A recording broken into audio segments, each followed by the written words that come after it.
پھر انہیں اجتماعی قبروں میں دفنا دیا جاتا ہے۔ آج بھی بھارت کی درندگی جاری ہے، لیکن دنیا پھر بھی پاکستان کو دہشت گردی کا طعنہ دیتی ہے اور پاکستان کو FATF اور دیگر ہیلے بہانوں سے پاکستان کو پریشرائز کیا جاتا ہے۔ اس لیے کشمیریوں کو جاگنا ہوگا، پاکستان کو بھی سمجھنا ہوگا کہ کتنے جنگی جرائم بھارت کشمیر کے اندر کر چکا ہے۔ کشمیر کی آزادی کے لیے اگرچہ آج پورے کشمیر کے اندر ہڑتال ہے، لوگ احتجاج کر رہے ہیں، لیکن وہاں کے لوگوں کو مسلح ہو کر غزوہ ہند شروع کرنا ہوگا، فیصلہ کن معرکہ شروع کرنا ہوگا اور پاکستان کو اس میں کشمیریوں کی مدد کرنا ہوگی۔ آگے بڑھے ہیں کام جو آج کی چوتھی بڑی خبر ہے، یہ چین اور بھارت کے درمیان جنگ اور تنازع کے حوالے سے ہے۔ ناظرین کرام، لداخ کے اندر تاحال کشیدگی برقرار ہے، دونوں اطراف سے فوجیں بڑھائی جا رہی ہیں۔ اب تازہ ترین اطلاعات سامنے آ رہی ہیں کہ آج جمعے کے روز بھارت نے ایک مرتبہ پھر چائنا کو 1992 کا جو بارڈر ایگریمنٹ تھا وہ یاد دلایا ہے، اور ساتھ ساتھ ناظرین کرام اطلاعات سامنے آ رہی ہیں کہ بھارتی فضائیہ جو چین کے ساتھ متصلہ سرحدی ریاستیں اور علاقے ہیں وہاں پر نئے جنگی ایئر بیس اور نئے رن وے تعمیر کر رہی ہے۔ اتراکھنڈ کے اندر تقریباً 3 رن وے کو وہاں پر تیار کر لیا گیا ہے، جہاں سے کہا جاتا ہے کہ بھارتی فضائیہ فوری طور پر وہاں پر جہازوں کو اتار سکے گی اور چائنا کے خلاف کارروائیاں کر سکے گی۔ اس سے ناظرین کام آپ واضح طور پر سمجھ سکتے ہیں کہ چین اور بھارت کے درمیان معاملات سلجھے نہیں بلکہ مزید خراب سے خراب تر ہوتے جا رہے ہیں، اور ہماری اطلاعات یہ ہیں کہ 2 دن کے بعد بھارت اور چینی حکام کے درمیان اعلیٰ سطح کی ایک میٹنگ بھی ہونے جا رہی ہے، جس میں پینگونگ ٹسو جو جھیل ہے اس کے متصلہ علاقوں میں جو تعمیراتی کام ہے یا چائنا کو وہاں سے نکالنے کے لیے پریشر ہے بھارت کا، اس پر غور و فکر ہوگا۔ اب تک کی اطلاعات یہ ہیں کہ چائنا بھارت کے 60 کلومیٹر سے زائد کے علاقے پر قبضہ کر چکا ہے اور اس سے پیچھے نہیں ہٹ رہا، اور تعمیراتی کام بھی جاری ہیں۔ دوسری جانب کام امریکہ نے ایک مرتبہ پھر بھارت کو یہ کہا ہے کہ وہ ان کے ساتھ کھڑا ہوا ہے اور چین کا جو حملہ ہے یا جاریت ہے اس کے خلاف بھارت کی ہر ممکن امریکہ مدد کرتا رہے گا، جبکہ اسرائیل بھی امریکہ کی طرح بھارت کو یقین دلا چکا ہے کہ وہ چائنا کے خلاف بھارت ہی کی مدد کرے گا۔ اور اس کے علاوہ جیسا کہ ہم آپ کو بتا رہے ہیں کہ ایک عالمگیر اتحاد تشکیل دیا جا رہا ہے تاکہ دنیا بھر کے اندر سے چینی اثر و رسوخ کو کم کیا جائے، اور اس میں ہدف پاکستان، چائنا اور ترکی اور دیگر ممالک ہیں۔ اس لیے مسلمانوں کو بھی متحد ہو کر دنیا کے اس خطرناک جو عالمگیر اتحاد ہے اس سے نمٹنا ہوگا، اس سے لڑنا ہوگا۔ آگے بڑھتے ہیں کام جو آج کی 5ویں بڑی خبر ہے یہ پاکستان سے ہے۔ پاکستان کے اندر بھارت کی را ایجنسی کے سلیپر سیلز موجود ہیں۔ افغانستان کے اندر موجود بھارت کے را کے دہشت گرد پاکستان میں دہشت گردانہ کارروائیاں کروا رہے ہیں۔ کام تازہ ترین اطلاعات سامنے آ رہی ہیں کہ کرم ایجنسی کے اندر واقع پارا چنار کے ایک بازار میں سبزی منڈی میں حملہ ہوا ہے، دھماکہ ہوا ہے، جس کے نتیجے میں 17 کے قریب 69 شہری زخمی ہو گئے ہیں۔ اس سے پہلے بھی پارا چنار فرقہ واریت کے حوالے سے مشہور رہا ہے، اب ایک مرتبہ پھر محرم سے پہلے وہاں فرقہ واریت کی ہوا دینے کی کوشش کی جا رہی ہے۔ اس میں پڑوسی ممالک اور بھارت کے را ایجنسی کے دہشت گرد ملوث ہیں۔ افواج پاکستان پر سیکیورٹی اداروں پر بھی پارا چنار میں حملے ہوتے رہے ہیں، اس لیے پاکستان کو بھارت کی کلبھوشن یادو کی جتنی باقیات ہیں ان کا خاتمہ کرنا ہوگا، چاہے وہ کراچی میں ہو، پارا چنار میں ہو، کوئٹہ، بلوچستان میں جہاں کہیں بھی ہوں، دہشت گردوں کا صفایا کرنا ہوگا، اور افغانستان کے اندر موجود ان کے مرکزی ہیڈ کوارٹرز کے خلاف جو گمنام ہیروز کے آپریشن ہیں انہیں مزید سخت کرنا ہوگا، اور پڑوسی ممالک کو خبردار کرنا ہوگا کہ وہ پاکستان کے اندر فرقہ واریت کے اندر ملوث عناصر کو روکے، انہیں لگام ڈالے، ورنہ ان کے ممالک کے اندر بھی اسی طرح کے حملے اور کارروائیاں ہو سکتی ہیں۔ آگے بڑھتے ہیں کام جو آج کی 6ٹھی بڑی خبر ہے یہ لبنان، اسرائیل اور شام اور ایران کے تعلقات کے حوالے سے ہے۔ ناظرین کرام اطلاعات موصول ہو رہی ہیں کہ لبنان کے اندر موجود حزب اللہ جسے ایران سپورٹ کرتا ہے ان کی تازہ ترین دھمکیوں کے بعد اسرائیل نے اپنی فوجیں لبنان کی سرحد سے متصل لگا دی ہیں، پہنچا دی ہیں، اور اطلاعات سامنے آ رہی ہیں کہ لبنانی حزب اللہ نے دھمکیاں دی تھی اسرائیل کو کہ شام کے اندر ان کے اہلکاروں کو جو مارا گیا ہے اس کا رد عمل کے طور پر بڑے حملے وہ اسرائیل پر کرنے جا رہے ہیں۔ ناظرین کرام ابھی تک کہ حزب اللہ کے کوئی حملے تو سامنے نہیں آئے، تاہم اطلاعات موصول ہو رہی ہیں کہ اسرائیل کی جو غاصب درندہ فوج ہے وہ لبنان کے معاشی حالات کا فائدہ اٹھا کر وہاں پر قبضہ کرنے کے لیے پر تول رہی ہے۔ اس سے پہلے بھی آپ جانتے ہیں گولان پہاڑیوں پر اسرائیل قبضہ کر چکا ہے اور اب ایک مرتبہ پھر شام اور لبنان پر قبضے کے لیے یہودی کاوشیں کر رہے ہیں اور وہاں پر پلاننگ کر رہے ہیں، سازشیں کر رہے ہیں۔ اس کے علاوہ ناظرین کرام اطلاعات موصول ہو رہی ہیں کہ شام کے اندر ایران کے مسافر جہاز کو اسرائیلی طیاروں نے گھیرا ہے اور اس کے نتیجے میں کافی مسافر زخمی ہوئے ہیں۔ اگرچہ ایرانی میڈیا دعویٰ کر رہا ہے کہ جس جہاز کو مسافر جہاز کو گھیرا گیا تو پائلٹ نے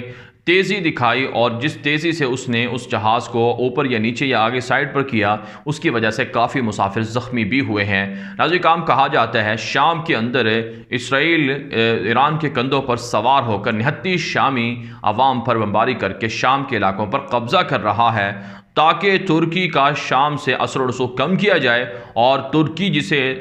شام اپنے لیے یا آپ کہہ سکتے ہیں بشار اپنے لیے یا اسرائیل اپنے لیے خطرہ سمجھتا ہے اس کو وہاں سے نکالا جا سکے۔ آگے بڑھے جائے کام جو آج کی 7ویں بڑی خبر ہے، یہ سعودی ولی عہد محمد بن سلمان کو امریکی صدر ڈونلڈ ٹرمپ کے ٹیلی فون کے حوالے سے ہے۔ ناظرین کرام امریکی صدر ڈونلڈ ٹرمپ نے محمد بن سلمان کو فون کیا ہے، ان کے والد کنگ سلمان کی خیریت دریافت کی ہے جن کا پتے کا آپریشن ہوا ہے اور وہ کافی علیل ہیں، اس وقت ہسپتال میں زیر علاج ہیں۔ اس کے علاوہ اطلاعات موصول ہو رہی ہیں کہ اس سے ٹیلی فون میں جو بات چیت ہوئی ہے اس میں مشرق وسطیٰ کے جو تبدیلیاں ہیں بالخصوص ترکی کے خلاف عربوں کی جو جنگ ہے اس سے غور و فکر کیا گیا ہے، بالخصوص لیبیا کے اندر ترکی کے خلاف مصر، UAE، سعودی عرب اور دیگر ممالک متحد ہیں کہ وہاں آپریشن کیا جائے۔ آپ جانتے ہیں امریکہ منافقت کر رہا ہے ترکی کے بڑھتے ہوئے اثر و رسوخ کو کم کرنے کے لیے۔ امریکہ بیک ڈور عربوں کو اور اسرائیل بھی بیک ڈور عربوں کی حمایت کر کے انہیں ترکوں سے لڑانا چاہتا ہے، جبکہ ناظرین کرام اطلاعات یہ بھی موصول ہو رہی ہیں کہ عراق، ایران اور اسی طرح سے سعودی عرب، UAE کے جو تعلقات بحال ہو رہے ہیں اس پر بھی امریکہ نے محمد بن سلمان سے تبادلہ خیال کیا ہے۔ اور اطلاعات یہ ہیں کہ خطے کے اندر اب نئے کھلاڑی تبدیل ہو رہے ہیں، جو دشمن تھے وہ دوست بن رہے ہیں، جو دوست تھے وہ دشمن بن رہے ہیں۔ اب سعودی عرب، UAE اور ایران کے درمیان بھی تعلقات بحال ہو رہے ہیں۔ اس کے مقابلے میں اسرائیل کے ساتھ، امریکہ کے ساتھ مل کر یہ عرب ممالک ترکی کے خلاف گرینڈ اتحاد تشکیل دے کر بڑے حملے کرنے کی پلاننگ کر رہے ہیں۔ آگے بڑھے جائے کام جو آج کی 8ویں بڑی خبر ہے، یہ فرانسیسی صدر ایمانوئل میکرون نے یورپی یونین سے مطالبہ کیا ہے کہ ترکی کے جارحانہ اقدامات کو روکنے کے لیے ترکی کے خلاف یورپی یونین پابندیاں لگائے، نیٹو سے ترکی کو نکال دیا جائے۔ ایمانوئل میکرون نے کہا ہے کہ ترکی بحر متوسط کے اندر یورپ کے سمندری حدود میں داخل ہو چکا ہے، یونان اور قبرص کے سمندری جو گزرگاہیں ہیں ان پر ترکی کا کنٹرول ہو چکا ہے اور لیبیا کے اندر بھی ترکی کی وہاں پر اثر و رسوخ پڑ رہا ہے۔ اس لیے ضروری ہے کہ یورپی یونین متحد ہو کر ترکی کے خلاف ایکشن لے۔ اگر یہ کام نہ کیا گیا تو فرانسیسی صدر کے مطابق مستقبل میں پورا یورپ ترکی بن جائے گا اور ترکی کا اثر و رسوخ اس قدر ہو جائے گا کہ 2050 میں جس طرح سے پورے یورپ کے اندر مسلمانوں کی اکثریت ہے تو یوں خلافت عثمانیہ یورپ پر بھی حاوی ہو جائے گی اور 2050 تک مسلمان یا ترکی کی حکومت پورے یورپ پر ہوگی۔ اس لیے ضروری ہے کہ فی الفور اقدامات کر کے ترکی کے ان جارحانہ اقدامات کو روکا جائے۔ آگے بڑھے ہیں کام جو آج کی 9ویں بڑی خبر ہے، یہ امریکہ اور چین کے تعلقات کے حوالے سے ہے۔ امریکہ نے چائنا پر الزام عائد کیا ہے کہ امریکہ کی مختلف ریاستوں میں موجود چینی سفارت خانے ویزا فراڈ میں ملوث چینی سائنسدانوں کو پناہ دیے ہوئے ہیں۔ سان فرانسسکو کا علاقہ ہے جہاں پر چینی قونصل خانہ ہے، کہا جاتا ہے وہاں پر ایک مفرور چینی سائنسدان کو پناہ دی گئی ہے چینی حکام کی جانب سے، اور چائنا سے درجنوں ایسے سائنسدان ہیں جو مختلف جعلی ویزوں کے ذریعے سے امریکہ میں داخل ہوئے اپنے پیشے کو چھپا کر، اور وہاں پر وہ جو امریکہ کی تحقیق ہے یا وہاں پر امریکی سائنسی جو وہاں پر جو کام چل رہے ہیں ان کو وہ چرا کر وہ چائنا منتقل کر رہے ہیں۔ اس حوالے سے کہا جاتا ہے کہ امریکہ کے اندر موجود چینی سفارت خانوں کو مزید بھی بند کیا جائے گا، جبکہ چائنا نے الزامات کی تردید کی ہے اور کہا ہے کہ جان بوجھ کر امریکہ چین کے خلاف اس طرح کی سازشیں کر رہا ہے اور چین کو اس طرح سے بدنام کرنے کی کوششیں کی جا رہی ہیں۔ اس لیے اب چائنا بھی رد عمل میں ووہان کے اندر اور دیگر ریاستوں کے اندر واقع جو امریکی قونصل خانے ہیں انہیں بند کرنے پر غور کر رہا ہے۔ آگے بڑھے جائیں کام جو آج کی 10ویں بڑی خبر ہے یہ سعودی عرب سے ہے۔ ناظرین کام سعودی عرب کے اندر مختلف لوگوں کو بدعنوانی، رشوت اور اسی طرح سے کرپشن اور دیگر جرائم کی وجہ سے بھاری جرمانے اور سزا سنائی گئی ہے۔ بالخصوص جو عدالتی لوگ ہیں، عدالتی جج ہیں، ان کو سزائیں سنائی گئی ہیں۔ کہا جاتا ہے 2 مختلف واقعات کے اندر 2 عدالت کے ججوں کو لاکھوں ریال جرمانے کی اور 4 سال قید کی سزا بھی سنائی گئی ہے۔ ایک شہری نے اپنے مقدمے کے لیے جج